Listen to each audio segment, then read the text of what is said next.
Vuelve el boom minero a Perú. La producción minera en el Perú está de vuelta y se espera que se concrete una inversión de aproximadamente 7.000 millones de dólares entre 2023 y 2024, enfocada en 6 proyectos mineros, el cual generará 10.000 empleos.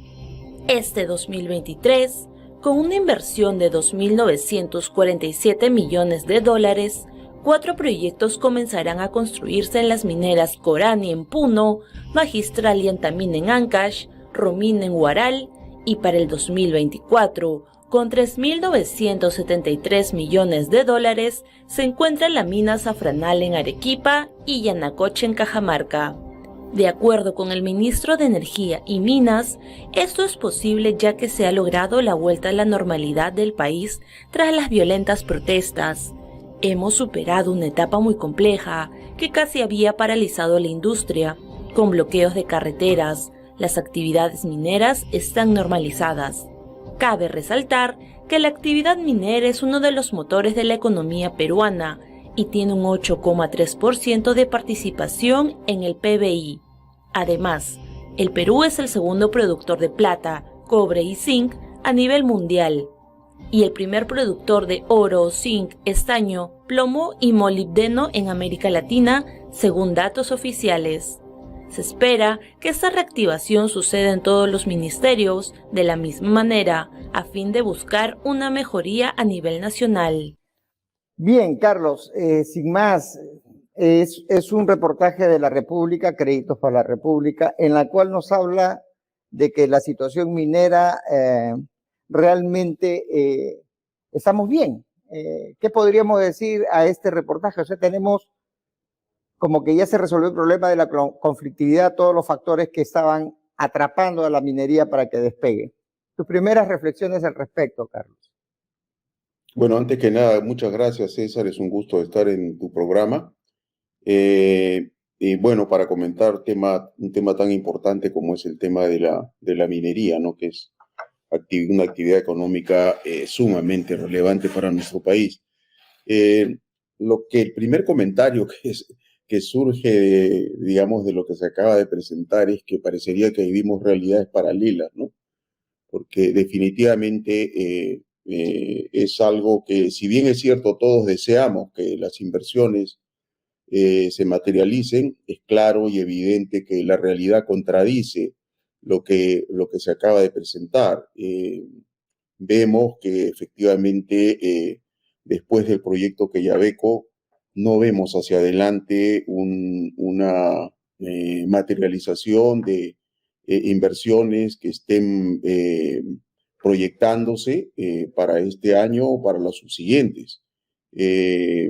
Hay algunos proyectos en cartera, definitivamente, pero son proyectos, la mayoría de ellos debajo del billón de los 1.000 millones de dólares, algunas minas medianas, algunas ampliaciones. Yo creo que en lo que hay que focalizarse en estos momentos, lo más importante para la minería del Perú es la inversión de sostenimiento, o sea, lo que es la inversión de sostenimiento para mantener el aparato productivo ya existente, pero no vemos en el pipeline de proyectos de esos 60 billones que se habla de pipeline de proyectos, nuevos megaproyectos para materializarse en los próximos años. Mira, bueno, acá hay siempre ha sido televidente, tremendo invitado don Carlos Santa Cruz, que permitirá que nos aclare algunas dudas. Es el Complejo Deportivo del Gato, debe ser de Cajamarca y te conoce seguro. Ojalá que nos hagas algunas preguntas para enriquecer esta conversación que tenemos con Carlos. Sí, opino como tú, Carlos, o sea, este reportaje expresa un deseo que ojalá sí sea, ¿no? Un deseo en que los proyectos sean mirados como oportunidades, que se respete o que se aprecie el hecho de que hay confianza en el inversionista para venir al Perú, que no se les queme los campamentos, que no se le tome las carreteras, que no se los trate de manera peyorativa, principalmente en Cajamarca, ahora más en el sur, para que tengan esa confianza de venir.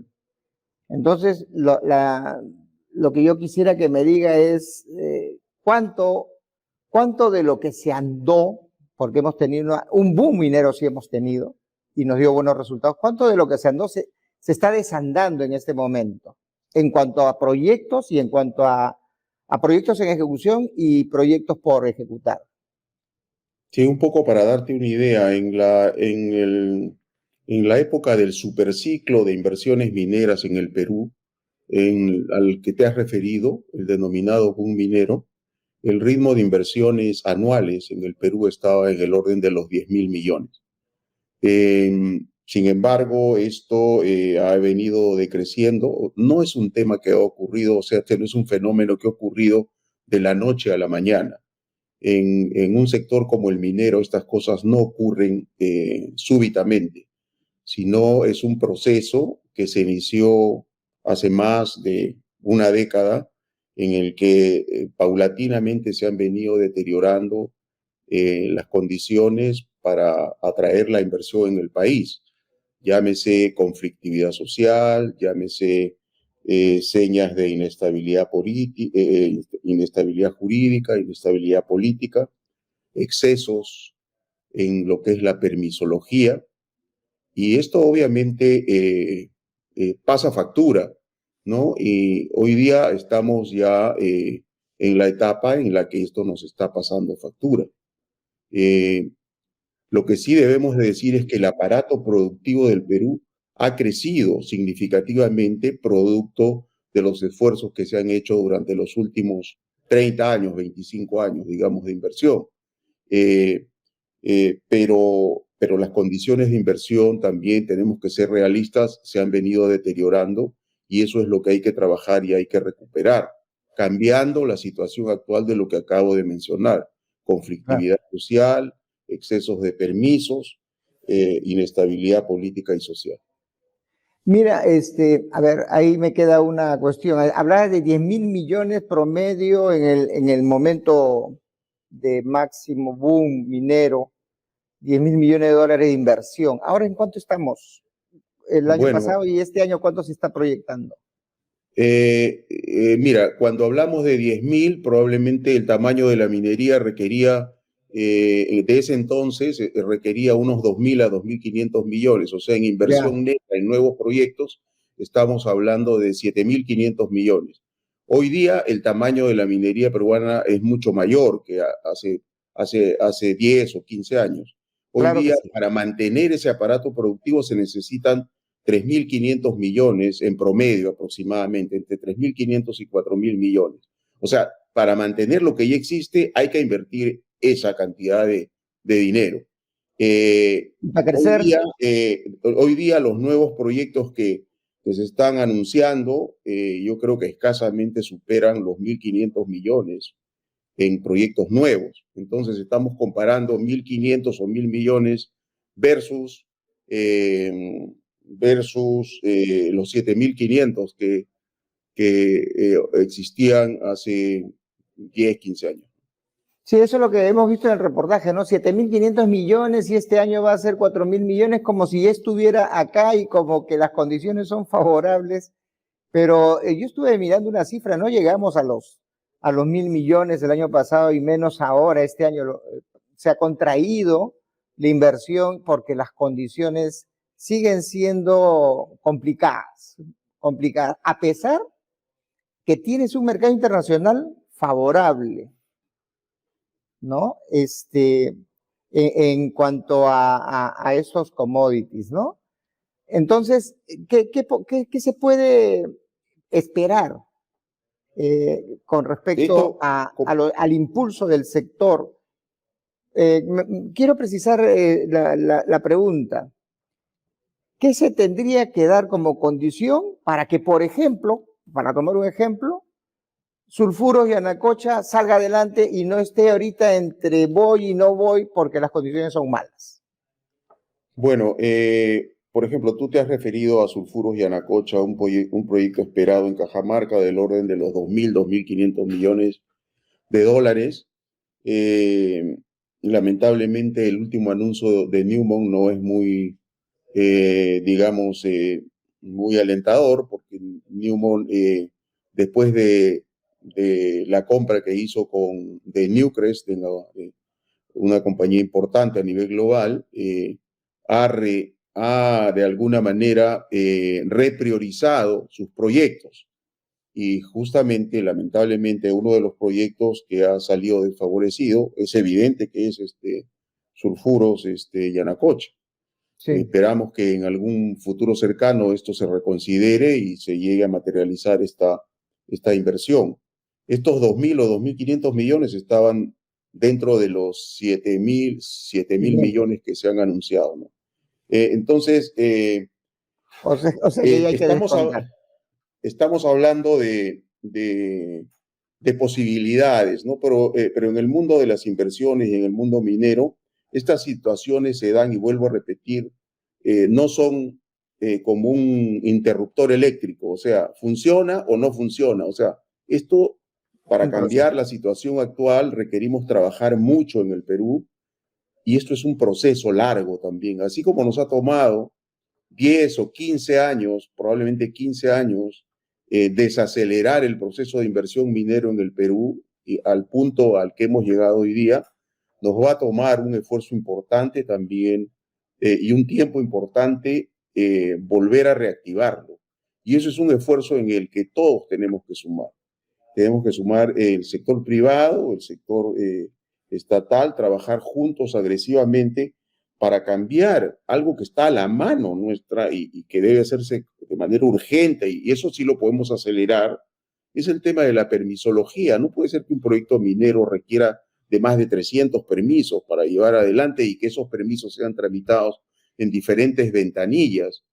Esto se debe simplificar, se debe si queremos reactivar y alentar la inversión, tenemos que tomar medidas importantes ahí, y los proyectos están, o sea, se han puesto los proyectos sobre la mesa, pero no se toman las decisiones adecuadas.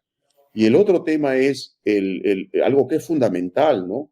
Es hacer prevalecer el Estado de Derecho. O sea, digamos, la ley tiene que cumplirse, ¿no? Y la ley debe de cumplirse para todos. Eso lanza una señal muy importante. Un bloqueo de carreteras es una fractura de la ley, y un bloqueo de carreteras paraliza actividad económica, paraliza operaciones, y eso no puede ser tolerado. Puedo sonar un poco radical, pero esa es la verdad. Las señales que mandamos al mundo dicen, bueno, han parado a las Bambas, de los 4 años que debía haber operado, lo han parado 1 año. Entonces, ¿qué pueden esperar del Perú? ¿Qué podemos esperar de nuestro país? Entonces, y el otro tema es que debemos enfrentar la realidad, o sea, decir las cosas tal como son, sin llegar a ser pesimistas. Tenemos que decir las cosas tal como son para poder de ahí, digamos, levantarnos y sacar adelante las cosas. Hoy día está seco el pipeline de proyectos en la minería prácticamente, salvo algunos proyectos y empresas que están haciendo tremendos esfuerzos para llevar adelante sus proyectos, pero es evidente, digamos, el cambio de lo que era el pipeline de proyectos que se venía ejecutando hace 15 años de lo que es hoy día, o hace 10 años, ¿no? Entonces, ahí hay un trabajo muy grande en un contexto interesante y muy favorable para commodities, especialmente como el cobre, ¿no? Claro. Al cual debemos de darle una prioridad importante porque tiene un significado estratégico para el desarrollo de nuestro país. Mira, Carlos, has tocado algunas venas interesantes que la vamos a desarrollar luego de esta breve pausa comercial, muy breve.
Nuevamente con Carlos Santa Cruz.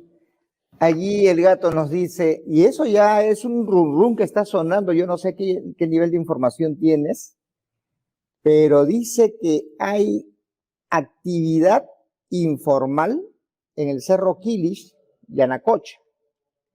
Ya es la tercera vez, una vez me lo dijo un periodista, Lucho Mego, como pidiendo, oye, apóyame para resaltarlo, pero no tenía la información. Pero parece que ya están dando permiso a determinadas empresas para hacer esa exploración o explotación perversa. Ya lo hemos visto en Algamarca, ¿no? ¿Tienes algún dato sobre eso?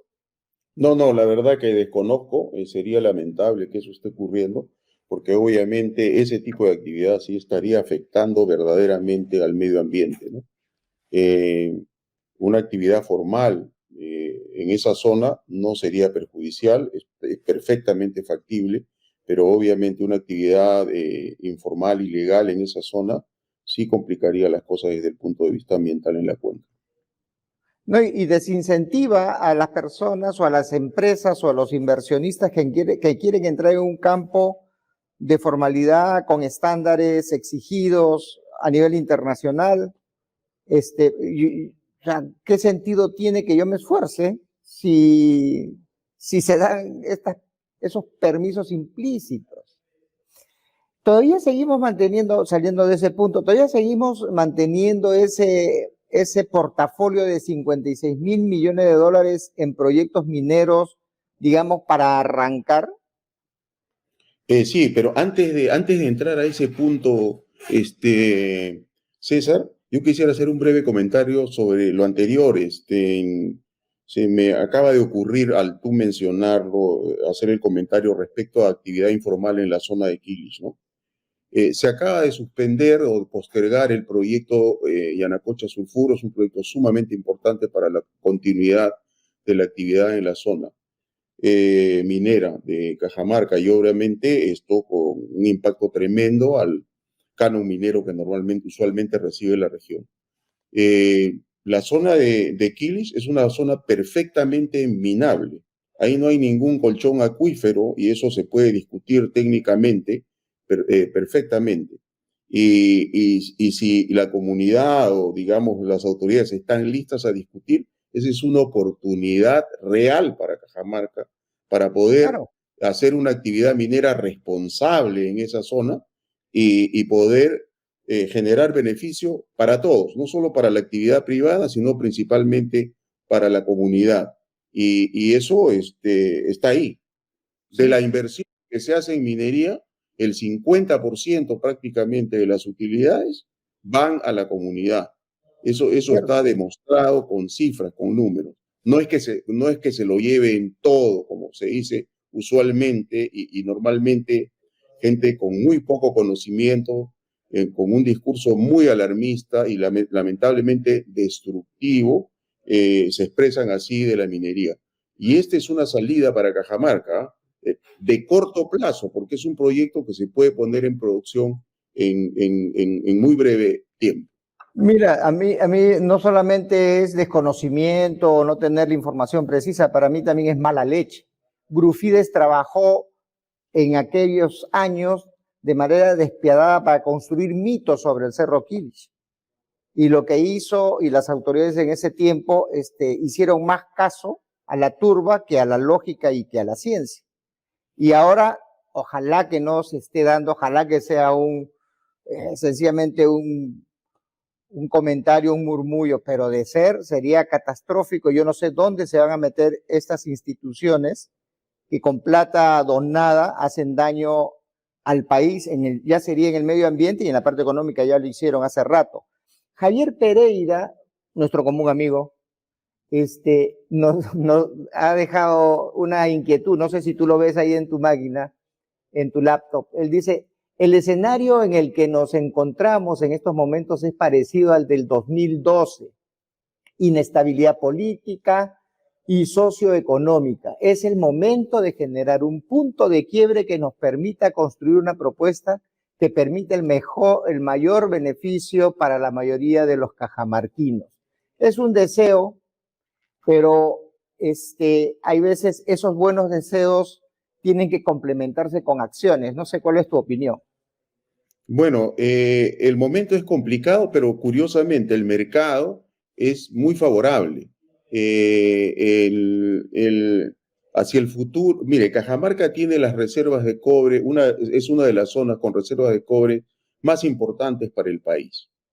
La producción cuprífera en Cajamarca, ya no tanto aurífera, también hay oro, pero más hay cobre.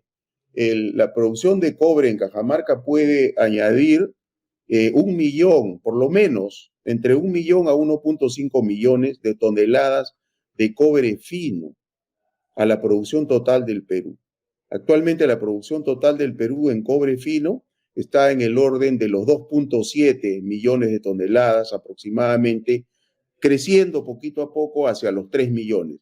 Es decir, puede aumentar en un 50% la producción del Perú. Eso quiere decir que nos pondría ya alrededor de los 5 millones de toneladas, muy cerca digamos, a los 4.5 millones de toneladas de cobre fino, y con ampliaciones en otras zonas del Perú podríamos llegar a los 5 millones, consolidándonos como el segundo productor de cobre mundial en un momento estratégico para el mundo, o sea, donde el mundo se está preparando para consumir más metal verde por lo que todos percibimos y vemos que está ocurriendo. Por un lado, hay una brecha en la oferta de material, porque las minas más grandes de cobre tienen una tendencia a ser más caras. Por otro lado, están profundizándose más y hay que sustituirlas.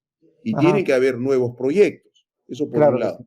Y la demanda de más cobre viene por otro lado, en que el mundo está cambiando su matriz energética. Quiere decir, el mundo está pasando de consumir combustibles fósiles como el petróleo a consumir energías renovables, energía eólica, energía fotovoltaica, y todo esto demanda más cobre. Por otro lado, hay una tendencia también muy rápida a que el mundo comience a movilizarse en carros eléctricos, y eso también demanda significativamente más cobre. Mira, Unidad singular delante de nosotros, pero el problema es de que nos ha agarrado desacelerados con el pipeline. Tenemos los 60.000 millones de proyectos que tú dices, pero no se mueven, están estáticos.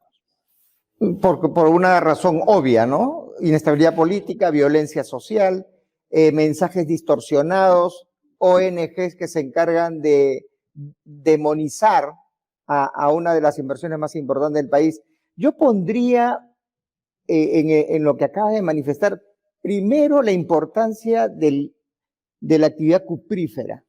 Lo más importante de la actividad cuprífera es que se está adelantando al cambio de la matriz energética en el mundo. O sea, estás contribuyendo a una energía limpia. Uno dice la minería contamina, hace daño, pero al final esos insumos sirven para que el mundo, su energía, la energía que utiliza el mundo sea más limpia. Y de ahí tenemos los números, ¿no? Los números son los millones de toneladas de producción, los millones, miles de millones de dólares de recaudación fiscal, la generación de empleo, que también hay números. Y entonces, Carlos, estamos locos, o sea, estamos locos porque tenemos un recurso que va a servir para evitar el calentamiento global y que vamos a ganar plata, y las presentes y futuras generaciones tendrían oportunidad. Sin embargo, nos estamos disparando al pie. ¿Qué reflexión adicional al respecto? Yo creo, razones para eso, ¿no? El país ha vivido un ciclo de crecimiento económico en el que hay cierto sector de la población que no ha percibido, que ha recibido un beneficio tangible, ¿no? Entonces, esta disparidad, digamos, en la participación en los beneficios del evidente, digamos, avance económico del país, nos está generando esta crisis social que tenemos adelante. Y lamentablemente, nuestros gobiernos, nuestras autoridades, no han utilizado, no han gestionado eficientemente los recursos que se han generado en la economía nacional. Y por eso vemos los problemas que vemos, ¿no? La ausencia del Estado en las zonas socialmente más deprimidas del país, donde tiene que haber más presencia del Estado. Entonces, eso hay que trabajarlo, porque definitivamente tiene que cambiar para que generemos una situación, un espacio social donde sea mucho más fácil concertar. Yo creo que el sector privado ha hecho una gran tarea en ese sentido.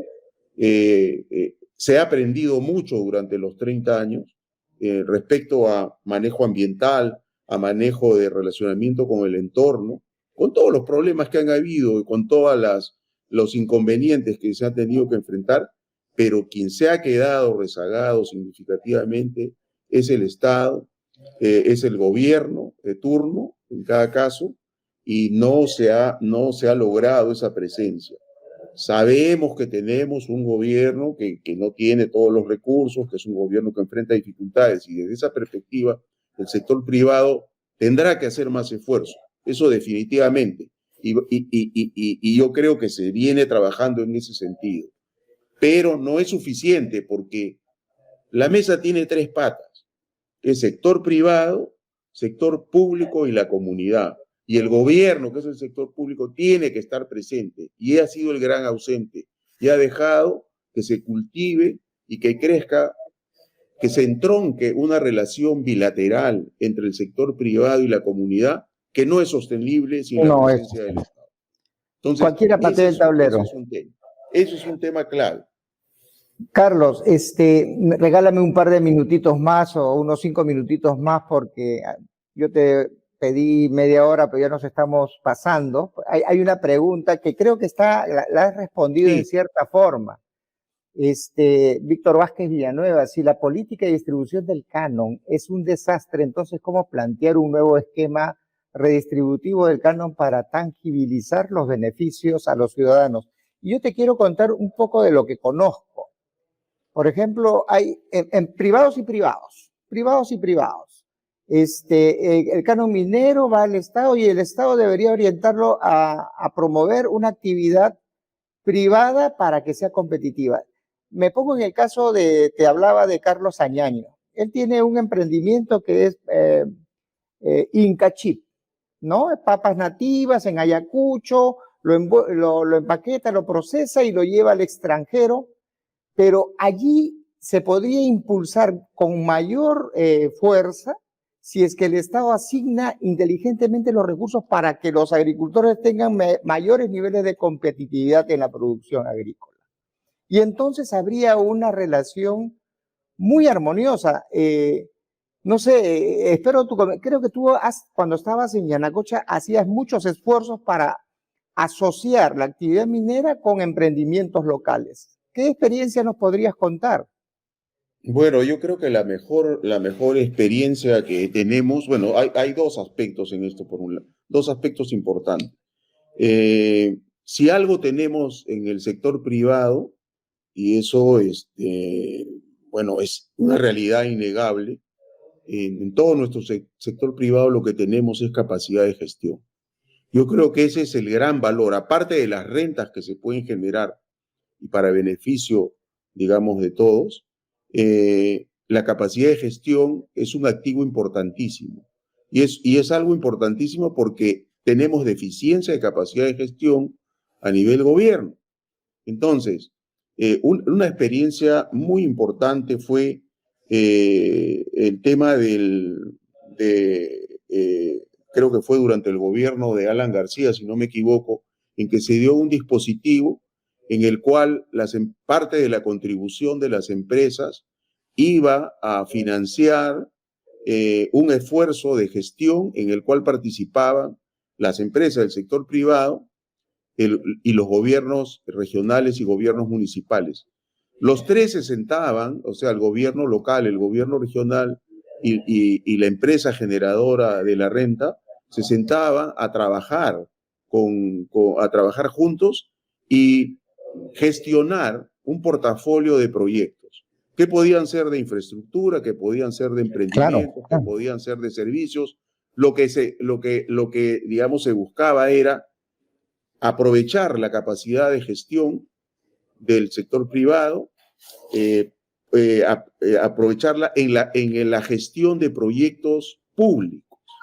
Y eso era un centro de aprendizaje muy importante, muy importante. Se mezclaban y dejabas capacidad instalada. Y capacidad de gestión instalada. Y lo que es interesante es que esto se puede perfeccionar, se podía perfeccionar buscando que se desarrollen planes de desarrollo. Es decir, planes de desarrollo concertado entre, digamos, entre las tres patas, el sector privado, la gestión, el sector gubernamental y la comunidad, de tal manera de que se gestionen los portafolios y que trasciendan un gobierno, que trasciendan los gobiernos, de tal manera que haya continuidad en el esfuerzo y se vea el fruto y el producto de la generación de renta. Yo no estoy de acuerdo, por ejemplo, en la diseminación del canon. La actual ley lo que hace es diluir el canon minero. Así es. Por puchitos, termina en pedacitos, digamos, de dinero. No sirve. Pero ninguno hace nada resaltante, ninguno hace nada, digamos, importante para la comunidad. Tremendos montos de dinero que se distribuyen y se diluyen. El canon minero deberíamos utilizarlo de otra manera. Y este es un mecanismo que funcionó exitosamente, pero lamentablemente cuando vino el siguiente gobierno se eliminó y ahí quedó, ¿no? Es más, parte de la renta que se había generado, digamos, por un mecanismo tributario, se incrementó, pero toda esa renta en el siguiente gobierno volvió al gobierno central, no al gobierno regionales y a los gobiernos locales. Sí, hubieron propuestas de política inclusive que decía que el canon hay que repartirlo entre las familias de la zona de explotación. O sea, es lo que esa aberración no es posible hacer. Y todo ese esfuerzo mancomunado entre el sector público, el sector privado y la población, que también son sector privado porque realizan actividad económica, todos esos esfuerzos tienen que tener visión de mercado. Para que sea sostenible, Carlos, tiene que tener una visión de mercado, no una mirada de clientelaje. Lamentablemente, muchos de estos recursos se han utilizado por parte del gobierno como clientelaje para que los quieran a los políticos, para que voten por los políticos, para que se perpetúen en el poder los políticos. Entonces, es importante la visión de mercado. Esta experiencia Incachic, entiendo que ha hecho su estudio y está proyectado al mercado externo. Espectacular, ese negocio no se va a caer, así el Estado no participe porque es ganancia de la gente. Carlos, has sido muy amable y muy generoso con tu tiempo. No sé, las reflexiones finales que tú quieras dar en esta oportunidad, en esta conversación, porque no es entrevista. Bueno, solo mencionar de que en el Perú estamos acostumbrados a lidiar con las coyunturas complicadas. Esta es una coyuntura complicada de la cual tenemos que tener la convicción y la certeza de que vamos a resolverla y vamos a salir. Pero todos tenemos que poner de nuestro lado. No todos somos dueños de la razón no es única para un sector o para el otro. Tenemos que buscar la concertación y el punto de encuentro para resolver.